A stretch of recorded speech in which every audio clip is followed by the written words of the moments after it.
does the word mother means to me? Do you have enough time?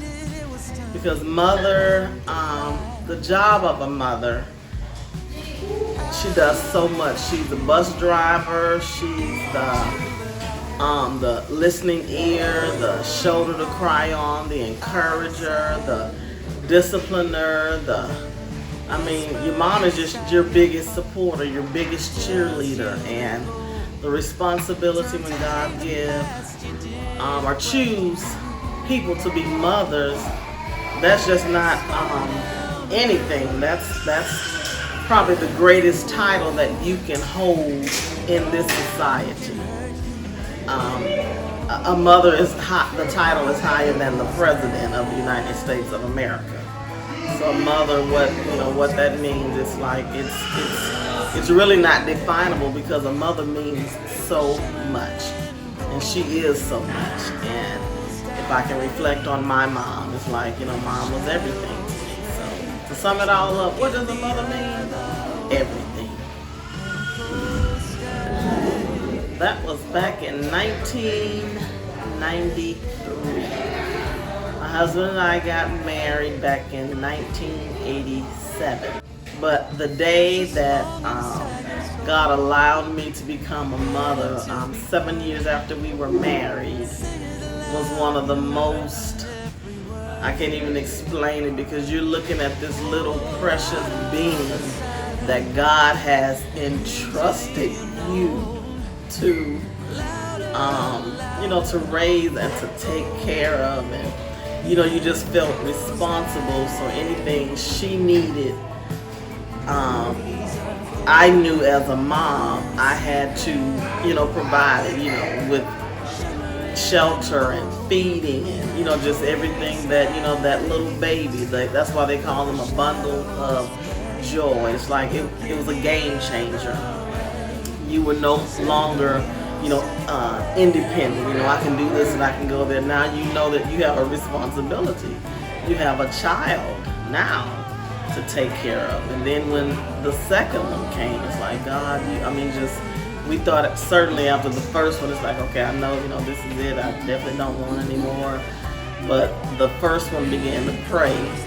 I want a sister. I want a sister. And everybody told him, well, you need to pray if you want a sister. And lo and behold, 7 years later, here comes the sister.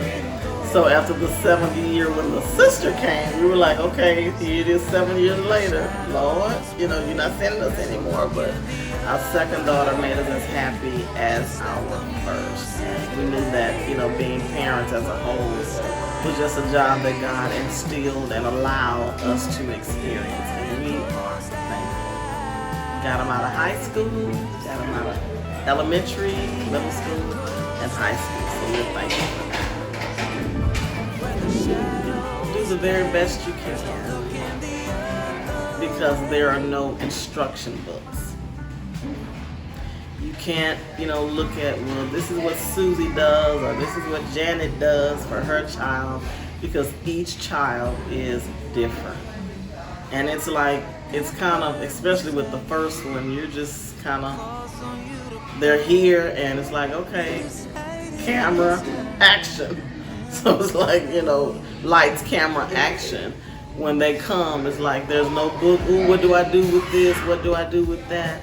But I can always say, I thank God for my mom, because any question that I had with mom, she has this, or mama would tell you, it's like moms know everything.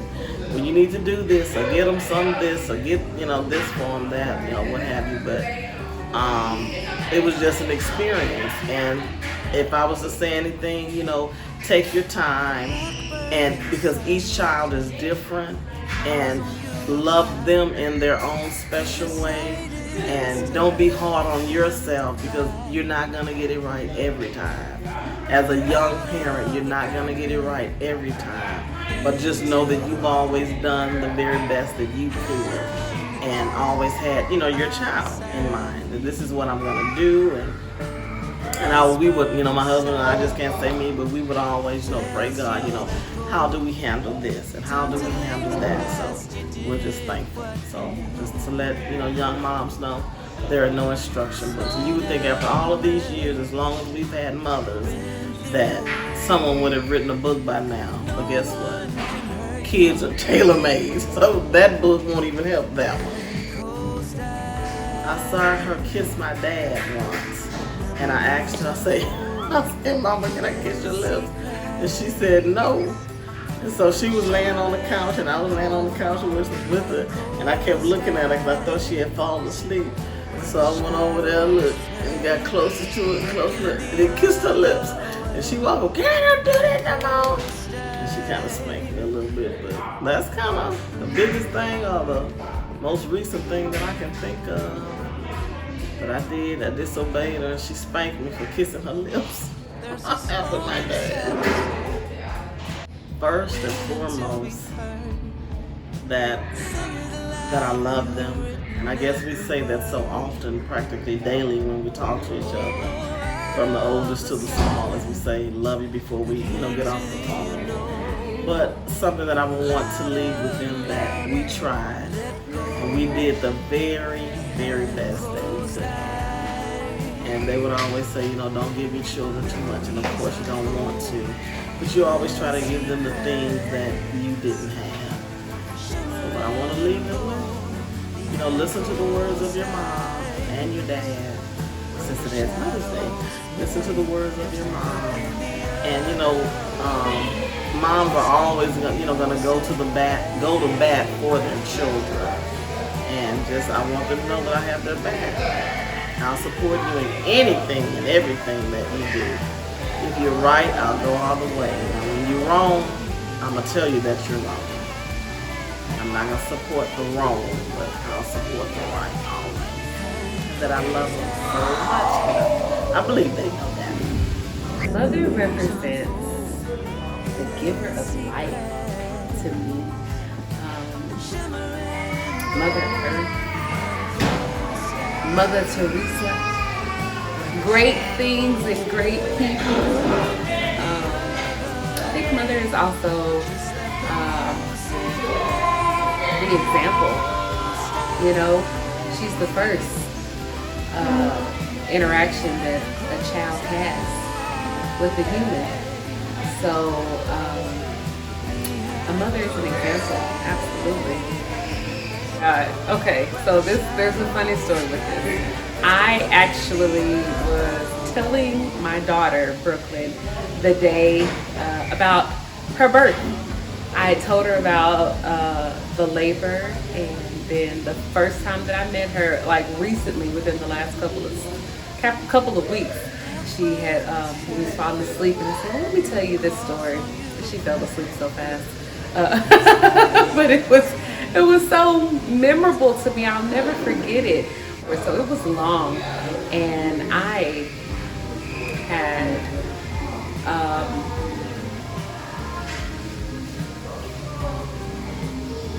I just remember, I was in a sequence. Oh my goodness. Ooh.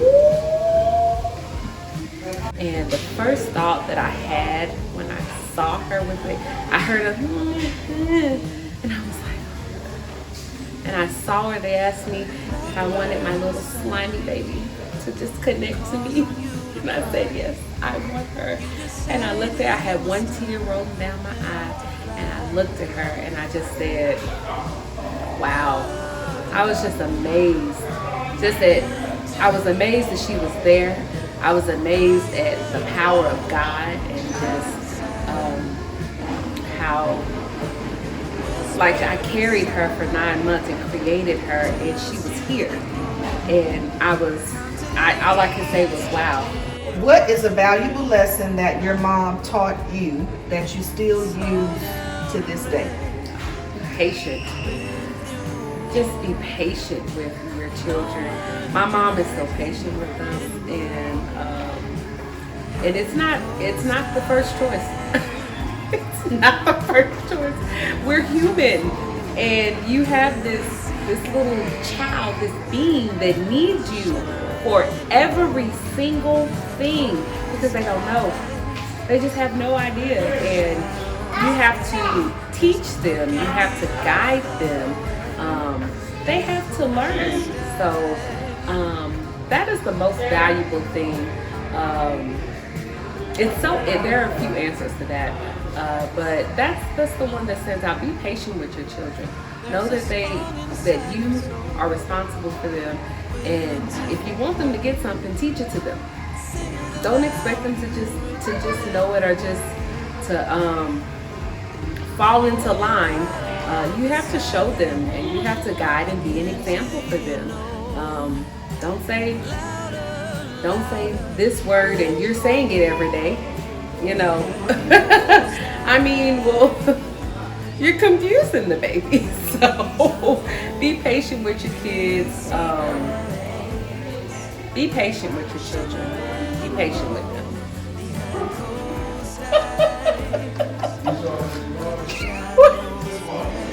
Y'all, I love my family so much. They're so amazing. What would I like to say to all the moms? This is work. It is work, and it is forever. It's beautiful. It can be doubtful. It can be hard. It can feel lonely. But just trust God throughout the process. Being a mother is a title that everyone doesn't get to experience. So cherish your children. Cherish the moments. They grow up very, very fast.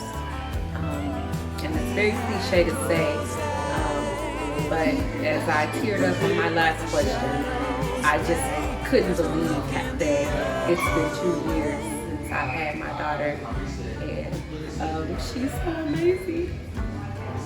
She's so amazing. She works me.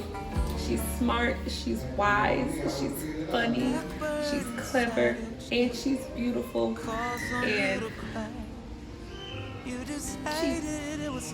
she changed my life. And if you allow this little bitty human to bring out the best of you, bring out the best mother in you, you will be okay. Know that the doubtful times are temporary.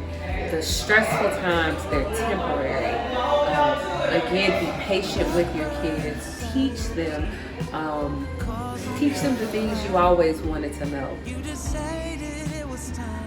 Be a great leader, be a great listener, and be a great lover to your kids, because they are the next generation.